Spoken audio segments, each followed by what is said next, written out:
नमस्कार, penalty corner में आपका स्वागत है। अभी टिकटों का बंटवारा होना बाकी है पूरा। कांग्रेस के 15 सीट पर प्रत्याशी आने बाकी हैं, भाजपा के 10।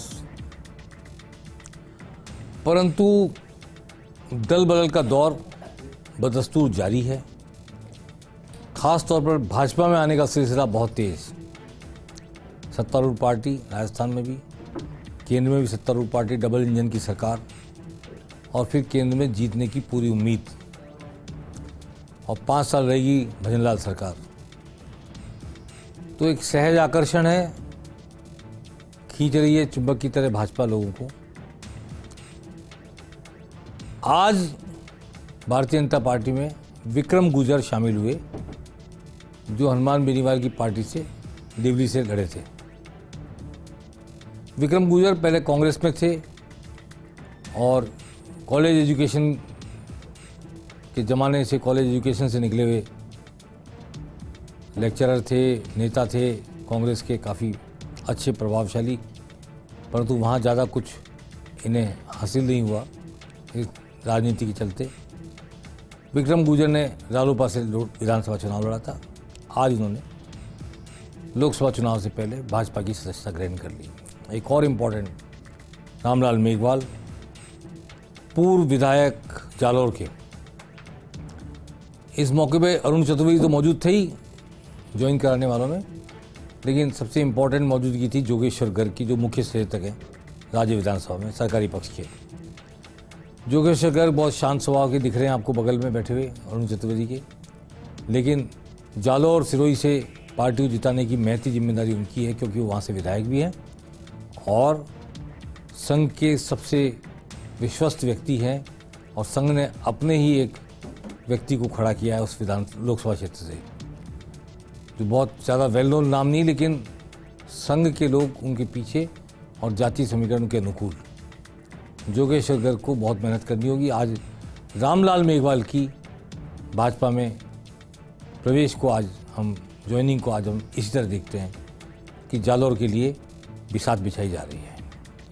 बाकी कुछ लोगों ने और भी ज्वाइन किया, कोई बहुत ज़्यादा रिलेवेंट नहीं है पॉलिटिकली, पर जो लोग ज्वाइन कर रहे हैं उनमें एक दिन पहले आज से, क्योंकि हम रविवार और शनिवार को पेनल्टी कॉर्नर में नहीं आते हैं, इसलिए बताना जरूरी है कि सुरेश टाक, जो किशनगढ़ से पहले विधायक थे निर्दलीय, इस बार भी चुनाव लड़ा, 85,000 वोट लेके आए और कांग्रेस की जीत का कारण बने, और भाजपा के सांसद को विधानसभा चुनाव में जमानत जब्त होने के करीब पहुंचाने वाले रहे।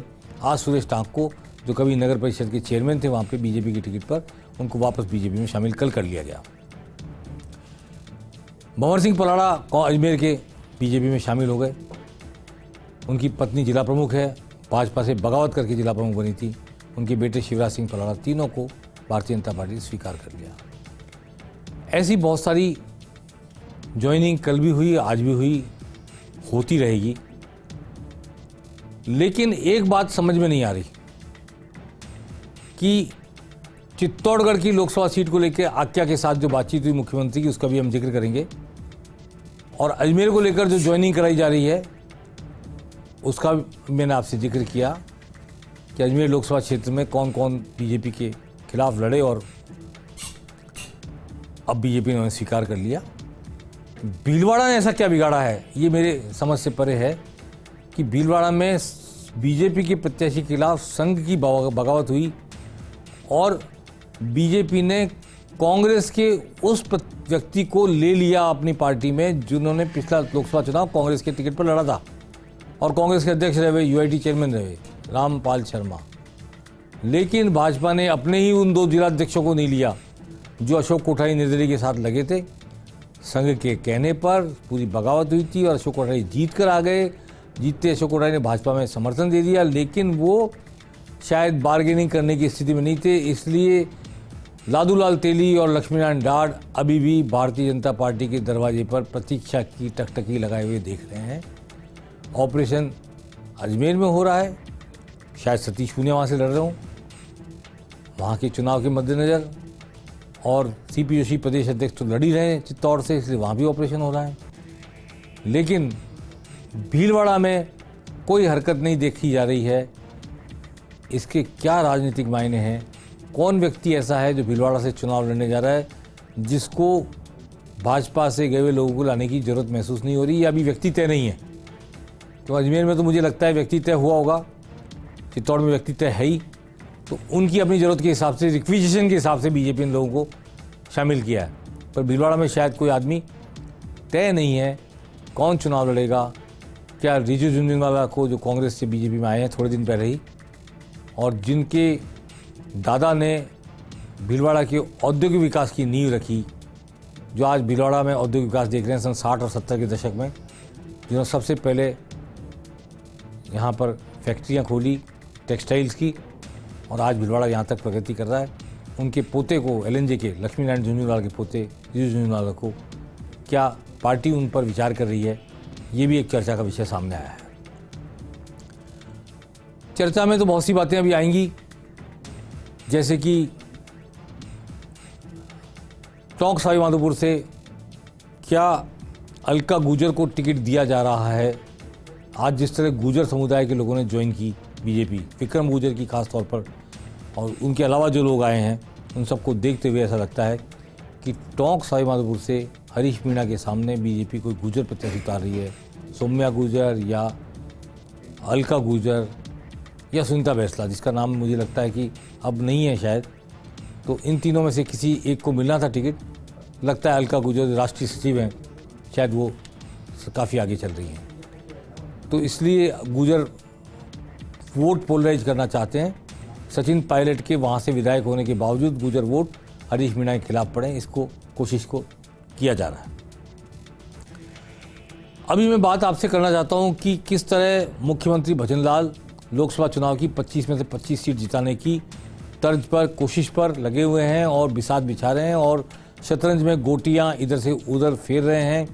रविंद्र सिंह भाटी शिव के विधायक हैं, आपने सुना होगा, वो काफ़ी हद तक बीजेपी के द्वारा टिकट नहीं मिलने पर चुनाव लड़ा, निर्दलीय विधायक बन गए और काफ़ी हद तक बीजेपी के खिलाफ हो गए थे, वोकल हो गए थे। जोधपुर में समस्या दे कर सकते थे बीजेपी के लिए, बाड़मेर में समस्या कर सकते थे बीजेपी के लिए।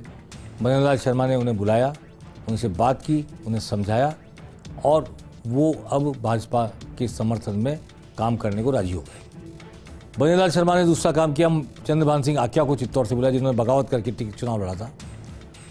बगावत करके चुनाव लड़ा, निर्दलीय जीत गए और सीपी जोशी प्रदेश अध्यक्ष के लोकसभा क्षेत्र में होते हुए, उसके मुख्यालय में होते हुए चुनाव जीत के आए चंद्रभान सिंह आक्या।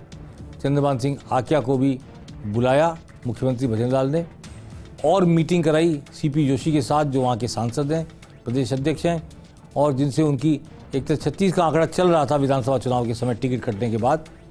अब ऐसा कहते हैं, आप सामने देख रहे हैं कि साथ साथ उतर रहे हैं सीढ़ियों से भजनलाल शर्मा मुख्यमंत्री, श्रीचंद कपलानी भी साथ हैं, वहीं निम्बाड़ा से विधायक हैं, और सीपी जोशी प्रदेश अध्यक्ष, सांसद और प्रत्याशी भाजपा के, और चंद्रभान सिंह आक्या भी साथ हैं। तो ये मनमुटाव दूर हो गया, तो मैं समझता हूँ सीपी जोशी के लिए राह और आसान हो गई होगी। रविंद्र सिंह भाटी के सहमत हो जाने के बाद जोधपुर में और बाड़मेर में भाजपा की स्थिति काफ़ी मजबूत हो जाएगी, ऐसा लगता है। और धीरे धीरे करके ऐसे और लोगों को जो भाजपा के खिलाफ चुनाव लड़े, उन्हें भाजपा में लाना, या जिन्होंने भाजपा के खिलाफ चुनाव लड़के जीत लिया निर्दलीय, उन्हें भाजपा के समर्थन में जुटाना, इस पर एक्शन हो रहा है।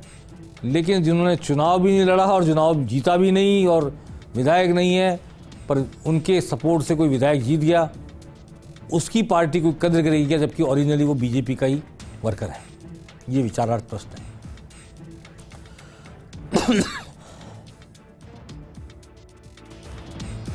सियासत की गलियारों में एक आवाज़, एक कानाफूसी चल रही है, आवाज़ तो नहीं कहना चाहिए, हाड़ौती के एक बड़े भाजपा लीडर के कांग्रेस में जाने की बात है। और ऐसा माना जा रहा है कि वो कांग्रेस में चले जाएंगे और कल परसों में कांग्रेस से उनका नाम कोटा की सीट से अनाउंस हो जाएगा चुनाव लड़ने के लिए लोकसभा का। अगर वो होगा तो एक हाड़ौती की राजनीति में काफ़ी बड़ी उथल पुथल होगी और कांग्रेस की और राजस्थान की राजनीति में भी वो लोगों के सामने एक नई समीकरण पेश करेंगे, ऐसा लगता है मुझे। और पर्दे के पीछे कौन है, क्या है, इस सब पर भी कयास लगाए जाते रहेंगे। ऐसी कोई घटना कल या परसों में पेश नज़र आ सकती है हम सबके कि भाजपा का एक बड़ा नेता कांग्रेस पे चला जाए और कोटा से कांग्रेस के टिकट पर चुनाव लड़े। आज लोकसभा चुनाव के लिए मंत्रियों को जिम्मेदारी दी गई, कई मंत्रियों को जिम्मेदारी दी जा रही है, कॉन्स्टिट्यूंसी दी जा रही है। भजन लाल शर्मा ने अपनी टीम के सभी साथियों को जिम्मेदारी देना शुरू किया है और जाबर सिंह खर्रा को सीकर, झुंझुनू और जयपुर ग्रामीण 3 जाट डोमिनेटेड सीट, किसान डोमिनेटेड सीट, जाबर सिंह खर्रा को उनकी जिम्मेदारी दी है। जयपुर ग्रामीण में भी कौन प्रत्याशी होगा ये स्पष्ट नहीं है। क्या कांग्रेस से आए लालचंद कटारिया प्रत्याशी होंगे या सतीश बंसल होंगे या राखी राठौड़ होंगी, अभी ये स्पष्ट होना बाकी है। जयपुर शहर में भी प्रत्याशी सामने नहीं आया है। जयपुर शहर में अभी हाल ही में टिकट के एक दावेदार शैलेंद्र भार्गव के घर पे उनके जन्मदिन की पार्टी हुई थी, तो अमूमन सारे वो नेता वहाँ मौजूद थे जो टिकट के आशार्थी हैं, टिकट के दावेदार हैं। यहाँ तक कि खुद अरुण चतुर्वेदी इस पार्टी में मौजूद थे कार्यकर्ताओं के बीच, और वहाँ पर भी ये चर्चा का विषय रहा कि इस आयोजन का प्रयोजन क्या और इस प्रयोजन में किस किस का प्रयोजन छिपा है, इस सब पे चर्चा होती रही वहाँ पर। लेकिन काफ़ी बड़ी संख्या में शैलेंद्र भार्गव के घर कार्यकर्ता जुटे उनको जन्मदिन की बधाई देने के लिए, और बाकी टिकट के दावेदार भी बिना किसी मनमुटाव के खुले मन से उनसे मिले, उन्हें बधाई दी, शुभकामनाएं दी। तो ये बीजेपी के अंदर आने वाले भविष्य संकेत हैं। लेकिन अभी भी भारतीय जनता पार्टी में जो एक कंसेप्ट है कि पुराने सांसद के बारे में चर्चा भले है सियासत गलियारों में कि रामचरण बोहरा का टिकट कट रहा है, लेकिन कोई स्पष्ट संकेत अभी तक इस बारे में नहीं मिला है कि उनका टिकट कट रहा है। वो उतनी सक्रियता से घूमते हुए, खुशमिजाजी के साथ मिलते हुए लोगों से नजर आ रहे हैं। शायद वो आश्वस्त हैं कि उनका टिकट नहीं कटेगा, परंतु जो टिकट के अन्य दावेदार हैं वो खम ठोक कर कह रहे हैं कि रामचरण बोहरा का टिकट बदला जा रहा है। अब कह नहीं सकते, आने वाले कल और परसों में सारी तस्वीर साफ हो जाएगी। बीजेपी की आज दिल्ली में बैठक चल रही है, यूपी की सीटों पर विचार चल रहा है। मुख्यमंत्री भजनलाल शर्मा और प्रदेश अध्यक्ष सीपी जोशी दिल्ली पहुंच चुके हैं, वो भी इस बैठक में शामिल होंगे और राजस्थान की उन शेष 10 सीटों पर आज चर्चा हो जाएगी, ऐसा लगता है, जिन पर भाजपा के उम्मीदवार घोषित होने बाकी हैं।